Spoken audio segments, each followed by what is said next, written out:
ברוך אתה אדוני אלוהינו מלך העולם שהכל נהיה בדברו.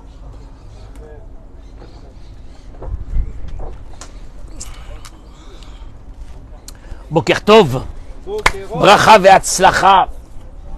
Adore Géoula, on est revenu, on est là ce matin, Baruch Hashem. Boker Tov, merci à Kadosh Baruch Hu d'être... On peut remercier Dieu qu'on soit vivant ce matin, là, non, ou non? Ou non, c'est pas la peine. Vivant plus le bonus de vous avoir... Ou c'est pas la peine, dis-moi. Puis Eric est revenu de Los Angeles, donc il est là avec nous, Baruch Hashem, ce matin. Bracha ve'atzlacha. On peut commencer notre étude de Torah. On attend que nos amis se connectent. Franck, qu'est-ce que tu fais, Franck? Tu es avec ton sac, on dirait que tu vas partir, tu es occupé. Où tu vas? Chazak.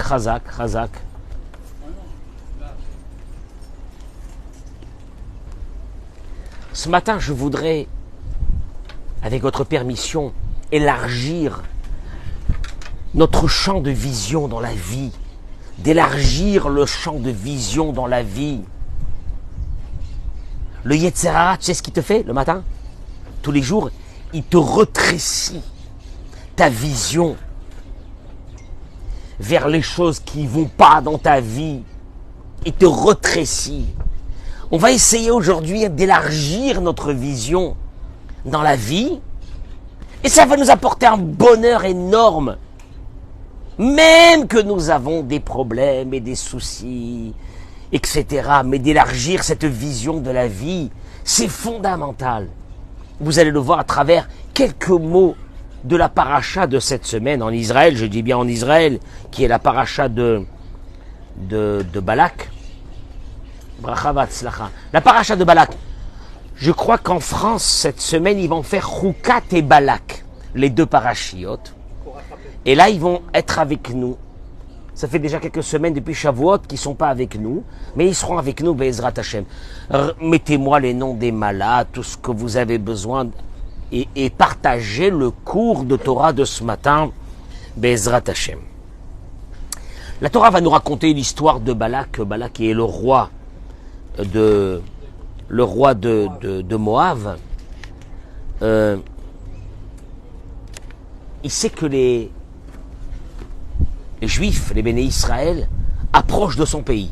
Il a très peur. Et Balak va faire une chose que personne n'a jamais fait. Il est rentré dans l'ADN de notre peuple et il a compris que l'ADN de notre peuple était la prière. Et il va chercher quelqu'un qui a une force dans sa bouche pour contrer notre prière. C'est du jamais vu.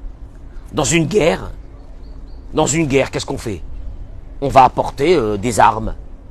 On va s'armer. Il a compris qu'avec nous, les armes ne marchent pas. Donc il va essayer de trouver quelqu'un. Il va amener qui à ce moment-là? On le voit. Il va amener Bilam, qui lui a une force énorme dans sa bouche que Dieu lui a donnée pour essayer de maudire le peuple d'Israël. Une chose que le Sava de Kélem va découvrir. C'est une vision extraordinaire de notre vie. Il est écrit Vayar, Balak ben Tzipor. Balak a vu tout ce qu'avait fait Israël à Émori. Émori, c'était un peuple qu'on avait rencontré juste avant et qu'on l'avait conquis. Vayagor Moab, Moab fut très effrayé à cause du peuple, car ils étaient nombreux, on était nombreux. Et Vayomer Moab, El Zikne Midian, Atayel Hachou, et Kol Sevivotenu. Moab dit aux anciens du Midian. Alors maintenant, Moab, on est chez Moab là. Moab va s'associer à Midian pour essayer de se battre avec nous. En disant, l'assemblée du peuple d'Israël va venir maintenant, va nous détruire. Et à la fin de ce verset, nous arrivons à une constatation qui est quand même problématique. où Balak ben Tsippor, et Balak fils de Tsippor, était le roi de Moab à cette époque.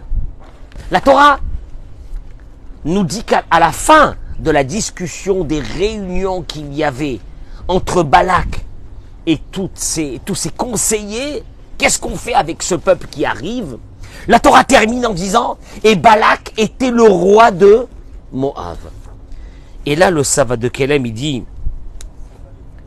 en principe, au début de l'histoire, quand on parle de Balak, puisque c'est la paracha de Balak, on aurait dû tout de suite, après, à peine après avoir amené le nom de Balak, on aurait dû dire à ce moment-là que Balak était quoi? Le roi de Moab. Non! On attend que les réunions se terminent entre Balak et Midian, à savoir qu'est-ce qu'on va faire avec le peuple d'Israël. Et là seulement la Torah termine en disant « Et Balak était le roi de Moab ». Moi je suis désolé, quand tu présentes Balak, puisque c'est la première fois qu'on parle de lui, on aurait tout de suite dû dire à ce moment-là que Balak était le roi de Moab. Non, la Torah ne le dit pas.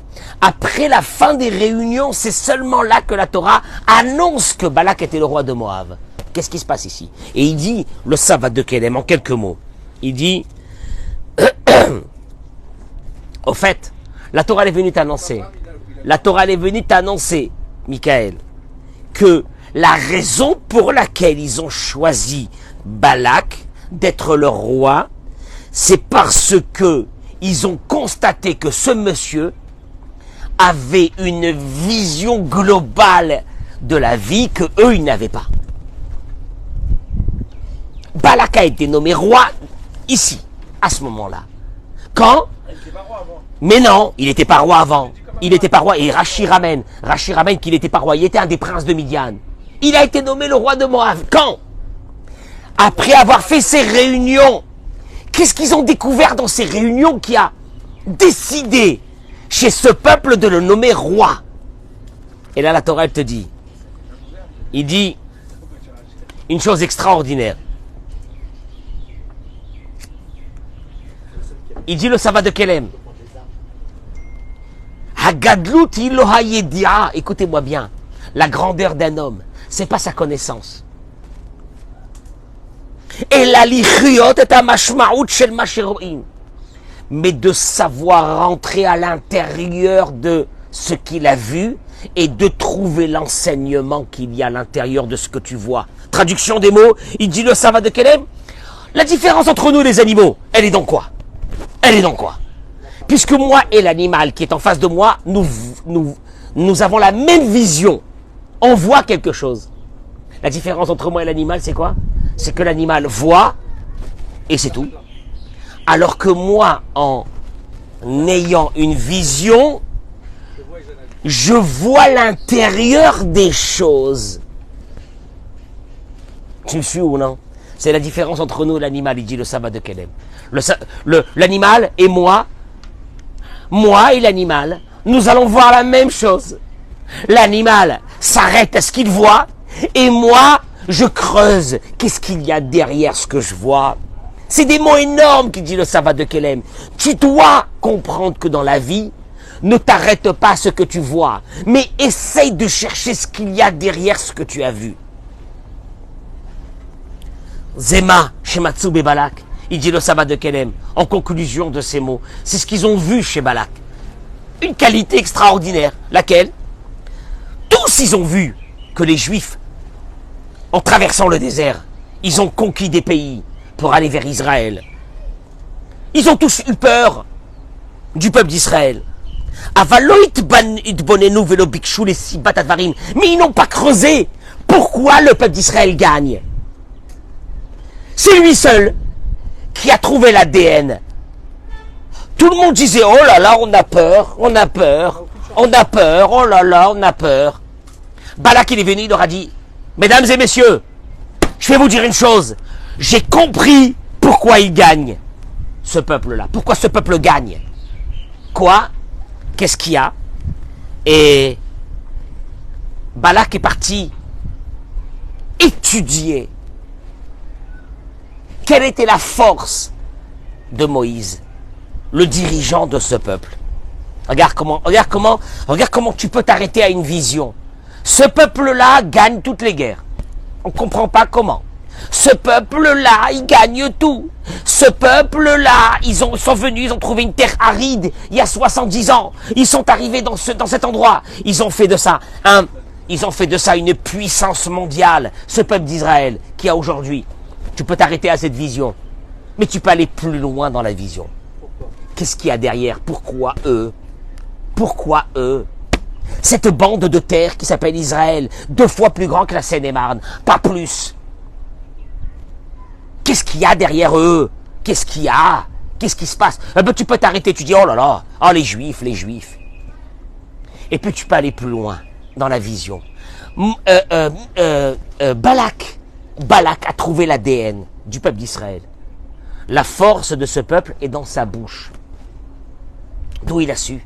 Il est parti enquêter derrière Moïse. Moïse a vécu à Midian. Et à Midian, on lui a dit, tu sais que ce monsieur a une grande force dans sa bouche. Quand il a entendu que notre force, elle était dans notre bouche, qu'est-ce qu'il a dit? On ne peut pas les gagner avec des armes standards.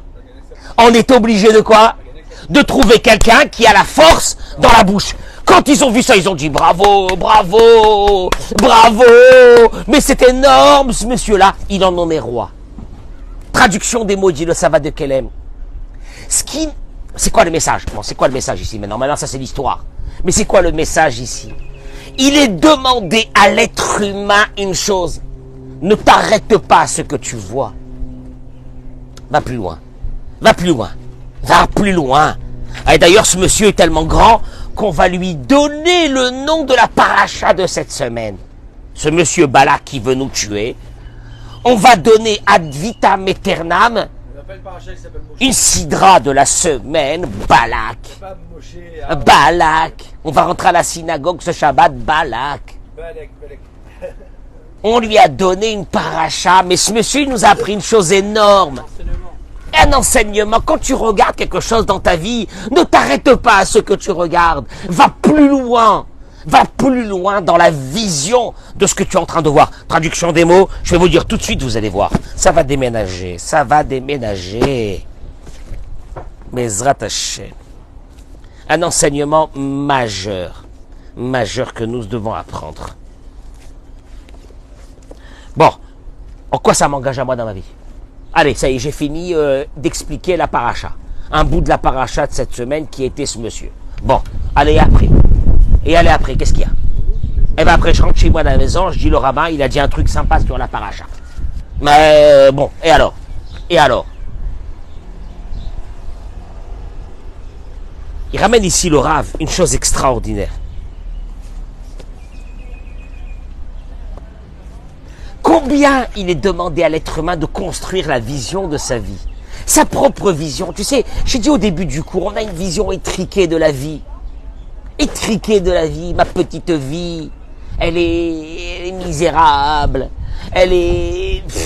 je sais pas, j'ai pas réussi grand chose dans ma vie, d'autres ont réussi, ils ont fait des grandes choses, sûrement que moi je suis quelqu'un que Dieu ne me regarde même pas, s'occupe même pas de moi, etc. Il dit le Rav,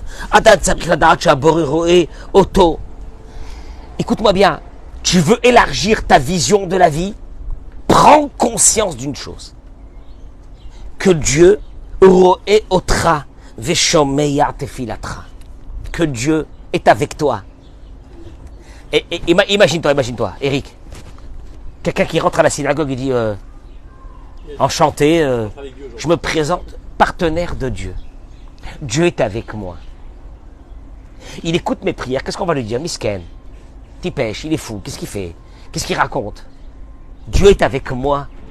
Dieu est avec moi. Moi, le petit, la petite, le moins que rien, l'insignifiant dans ce monde, il est avec moi.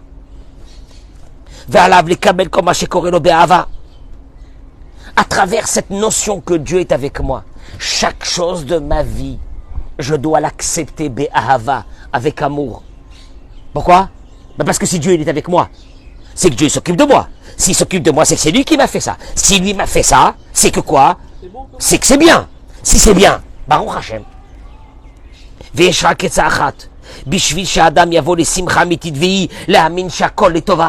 Il dit le Rav. Et là, ça te ramène à une idée fondamentale de notre peuple. Tout ce que Dieu fait avec moi, c'est pour le bien, puisque Dieu ne fait jamais de mal. C'est pour le bien. Ouais, c'est pour le bien. Je comprends pas, mais c'est pour le bien. Et on a des épreuves, et c'est pour le bien.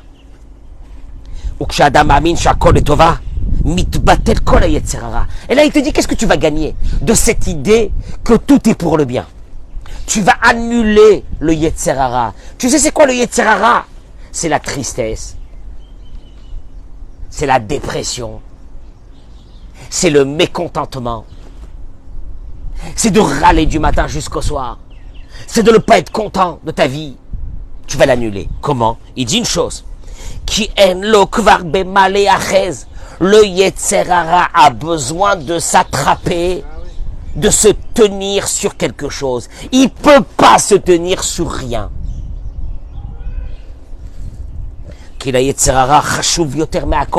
Parce que pour le Yetzer Hara, il y a une chose qui est importante. Elle est chez lui d'une importance capitale pour te détruire. Son travail à lui, c'est de détruire ta vie.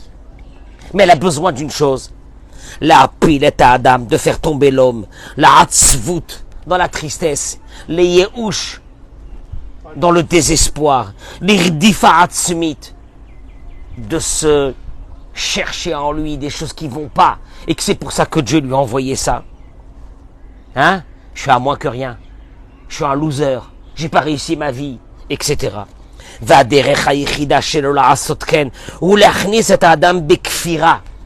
Et la seule façon de se maintenir et de t'attraper, c'est de faire entrer l'homme dans une forme d'athéisme. Quelle forme d'athéisme? Il te dit Marshava sheyesh mashura vekacha Yetzer Hara meshader lo memocho lo tov lecha. Le Yetzer Hara, qu'est-ce qu'il te dit? T'as pas réussi. T'as pas réussi. Et toi, tu te dis d'un seul coup un bon matin, j'ai pas réussi. J'ai échoué. Je sers à rien. Je suis un nul. Tout le monde a réussi et moi, j'ai pas réussi.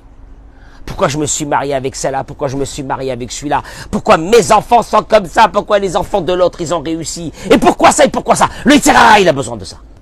Mais au fait, c'est une forme d'athéisme. Pourquoi? Et pourquoi c'est une forme d'athéisme? Non, c'est une constatation de ma vie. Non, il te dit, c'est une forme d'athéisme. Il te dit, Vayeush, Zoa Baya Shel Rov Bnei Haolam.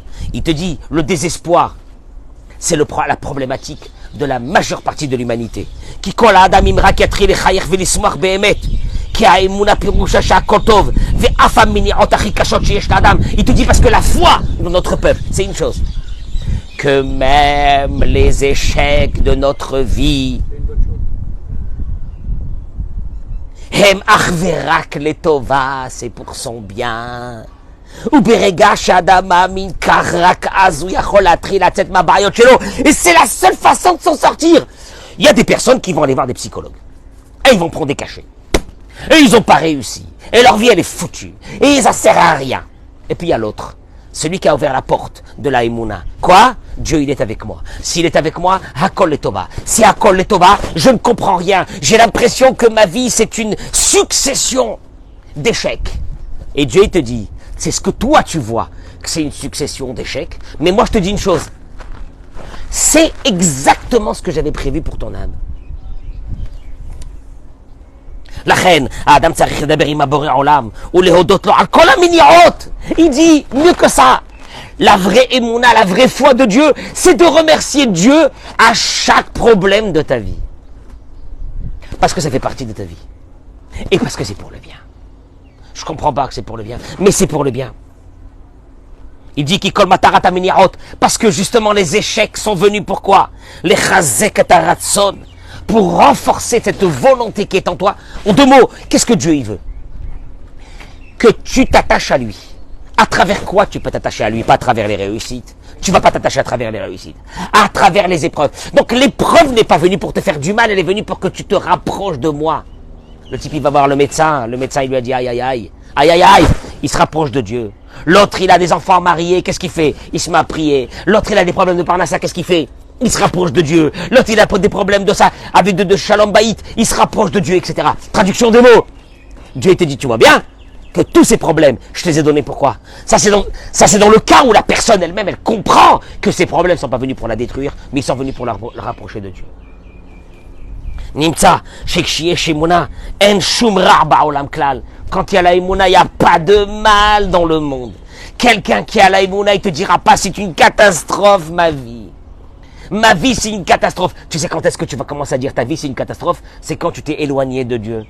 Et là, il dit que Kshadam Amin, parce que quand la personne elle a cette conception de la vie, dans les choses que ça va pas dans sa vie, c'est là-bas qu'il va commencer à parler avec Dieu. Quand est-ce qu'on a parlé avec Dieu? Quand ça va pas. T'as parlé avec Dieu quand ça va? Mon œil. Mais quand une personne commence à s'accuser à elle-même, quand il y a une chose qui va pas, à la place de dire non, ça va. Et Dieu, je me rapproche de toi parce que je sais qu'à travers ma douleur, j'ai des facilités de me rapprocher de toi. Je vais commencer à ouvrir un livre de Teilim, je vais commencer à faire Shabbat, je vais commencer à faire Tarat HaMishpacha. Parce que tous les problèmes de couple viennent quand il n'y a pas cette pureté familiale. Oui, vous ne savez pas. Oui, ça vient de ça. Quand ça va pas avec les enfants, rapproche-toi de Dieu. Les enfants sont ton miroir de ta vie. C'est le miroir de ta vie. Rapproche-toi de Dieu, tu verras comment ça va s'arranger. Ah ben ouais. Alors là, qu'est-ce qu'il fait? Il te dit, il s'éloigne de cet athéisme-là, de dire ça vient à cause de moi, c'est de ma faute, c'est de la faute de l'autre, c'est de la faute de celui-là, etc. Parce que sinon, tout de suite, si tu commences à t'accuser toi-même de ta vie, de ton enfance, des parents que tu as eus, ça vient à cause de ça, c'est moi, etc. Il te dit, Nisgar lo hakesherim borei olam. À ce moment-là, c'est pire. Tu sais pourquoi c'est pire? Parce que sa relation avec Dieu se ferme. Hein? Pourquoi? Nafal et Kfira, il est tombé dans de l'athéisme. Carré, ou l'oroé, ou arrêt l'oroé, Hachem, il voit plus Dieu dans son épreuve, mais il se voit à lui. C'est de ma faute. C'est de ma faute, c'est de ma faute, c'est de ma faute, c'est à cause de moi. Dieu te dit, comment tu peux dire c'est à cause de toi? Mais qui tu es toi? C'est moi qui te gère ta vie. Tu me suis? C'est moi. Et là Dieu dit, je te ferme, jusqu'au jour où tu vas commencer à comprendre que c'est pas toi. Mais là, ça devra s'exprimer par une chose. C'est qu'au moment de l'épreuve, tu es content. Tu es content. Content. Mais content de quoi? Mais content de quoi? C'est Hachem. Vezele Tova, il veut que je me rapproche de lui. Hachem, je me rapproche de toi. Il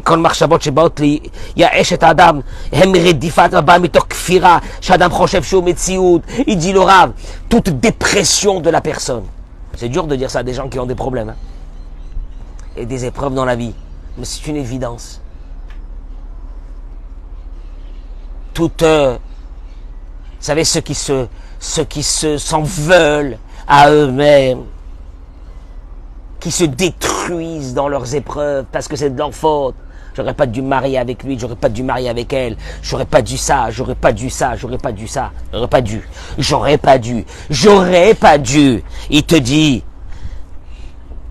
ça vient mitor kfira. C'est terrible de dire ça. Ça vient d'une forme d'athéisme. Que l'homme, la femme, pense qu'ils sont des metsiout, des réalités. Or, on n'est même pas des réalités. Eric, on n'est même pas des réalités. C'est ça l'histoire, on n'est même pas des réalités. Je suis en train de penser à ça ce matin. Sur des personnes de ma famille que j'ai connues, qui sont parties à Alem, à Shalom, des tzadikim. J'ai dit, regarde comment tout ce monde a disparu. Que j'ai connu, moi, il y a 30 ans, 40 ans, ils sont partis tous de ce monde. Ils avaient un appart, ils avaient une maison, ils avaient des biens, ils sont plus là. Il n'y a plus rien. Traduction des mots, t'es pas une réalité. T'es pas une réalité. Tu n'es pas une réalité. Tu crois que t'es une réalité. T'es pas une réalité. Parce que pour être une réalité, il faut être éternel. T'es pas une réalité.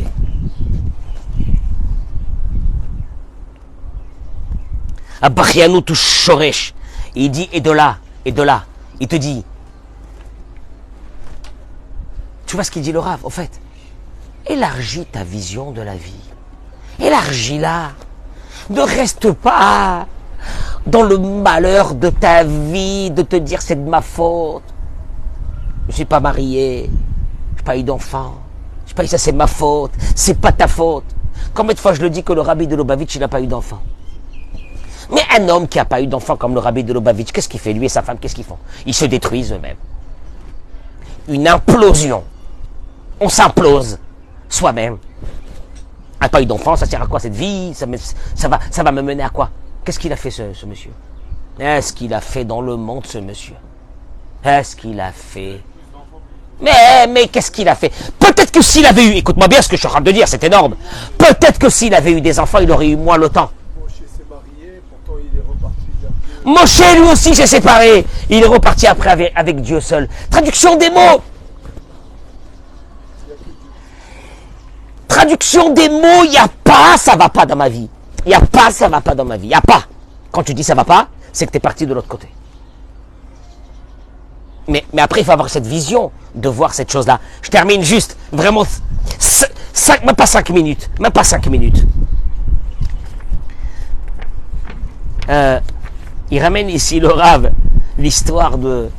Je l'avais raconté une fois, mais elle est énorme. Après, ça dépend comment tu regardes la vie. Soit tu la regardes, tu dis c'est la cata, c'est la cata, c'est la cata, c'est la cata. Mais c'est à toi, c'est à toi. Écoute-moi bien, il n'y a personne qui pourra t'ouvrir ton champ de vision, c'est toi seul. Tu vois Balak, il a ouvert son champ de vision. Balak, il a vu des choses que personne n'a vues. Tu peux les voir si tu veux. Ça dépend. Ça dépend quelle est ta conception de la vie. Il ramène ici l'histoire que en 1942, il y avait un monsieur qui s'appelait Roy Sullivan, un Américain. Roy Sullivan, vous pouvez trouver son histoire sur Google. Vous allez voir que c'est vrai. En 1942, il a été nommé, il était jeune, il a été nommé garde forestier dans un grand parc national aux États-Unis. Il ramène que, il se trouve à peine, il a commencé quelques jours, eu un orage, mais tu connais les orages qu'il y a aux États-Unis, les orages. Il est en haut d'une sorte de tour pour vérifier un peu tout le... Et puis d'un seul coup, le tonnerre, les éclairs, la grêle, il décide de descendre. Il ramène ici dans l'histoire que au moment où c'est qu'il était en train de descendre, la foudre, elle s'abat sur lui. Il tombe, il se réveille, il a perdu connaissance, mais il se réveille, c'est un miracle. Sa chaussure, elle est brûlée. Son orteil droit, il a perdu. Il a été brûlé, mais comment il est sorti vivant, c'est un miracle. Mais l'histoire ne s'arrête pas là. En 1942, 1969, il était avec sa Jeep en train de marcher dans ce parc-là, et voilà qu'encore un orage tombe. Et la foudre, mais une foudre qui lui tombe sur la Jeep, il perd connaissance. Chez Tanger, quand il s'est réveillé, il voit que la voiture a continué. Heureusement, il y avait comme un fossé qu'il aurait pu tomber et se casser la figure. Il s'est réveillé. Il ramène comme ça c'était en 1969. En 1970, troisième fois qu'il se fait électrocuter. Lui a brûlé l'épaule. C'est terrible. Là, écoute-moi bien, il avait un sort de parka, il s'est mis à brûler. Il a réussi à l'éteindre.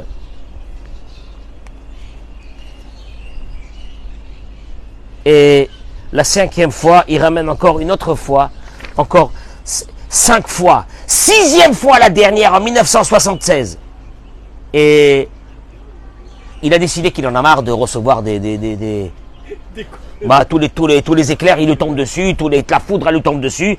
En 1976, il sort à la retraite et il est en train de pêcher devant un fleuve et la foudre, elle lui tombe dessus. 6-7 fois. Non, rien. Maintenant, t'as 2 visions de la vie, il dit le Rav. La première, je suis maudit. Ah, je suis maudit. Je suis maudit. Donc, la foudre, elle va tomber aux États-Unis, il faut qu'elle me tombe dessus. Ah, la vérité. est la vérité que sur moi, 6 fois de suite. Deuxième vision de la vie, tu es protégé par Dieu. 6 fois, tu es vivant. Il y en a d'autres avec une fois, ils sont morts. Tout dépend de ce que tu vas regarder de la vie. Tout dépend de ce que tu vas voir toi de la vie. Comment Dieu il est avec toi. Ah, il y a des personnes, ah, c'est quoi cette vie que je mène? Et puis il y en a d'autres qui vont dire, Baruch Hashem, merci mon Dieu. Traduction des mots. Entre les personnes heureuses et les personnes malheureuses, il n'y a qu'une seule chose qui les sépare. C'est ta vision. Est-ce que tu as une vision triquée de ta vie? Ah, ma vie. Ou tu as une vision globale de la vie? Que mon Dieu, tu fais partie des vivants de ce monde. Tu fais partie des vivants de ce monde. Il y a plein de choses que tu as fait dans ta vie. Il y a plein de choses importantes que tu as fait dans ta vie. Il y a des gens qui t'aiment et toi tu les aimes. Tu es important pour certaines personnes dans ce monde, oui ou non? Oui. Tu as mis des enfants, Baruch Hashem. Tu t'es marié, Baruch Hashem, etc.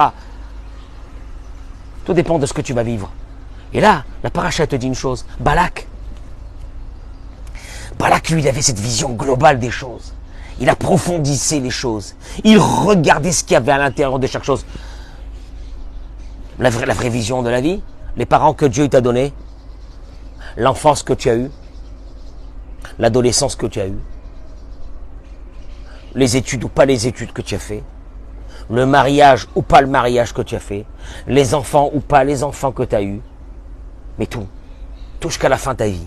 C'est un accompagnement, un SAV, du début de ta vie à la fin de ta vie. Il y a Dieu qui est avec toi. Après, si tu as une vision, ça va pas, tu vas mourir.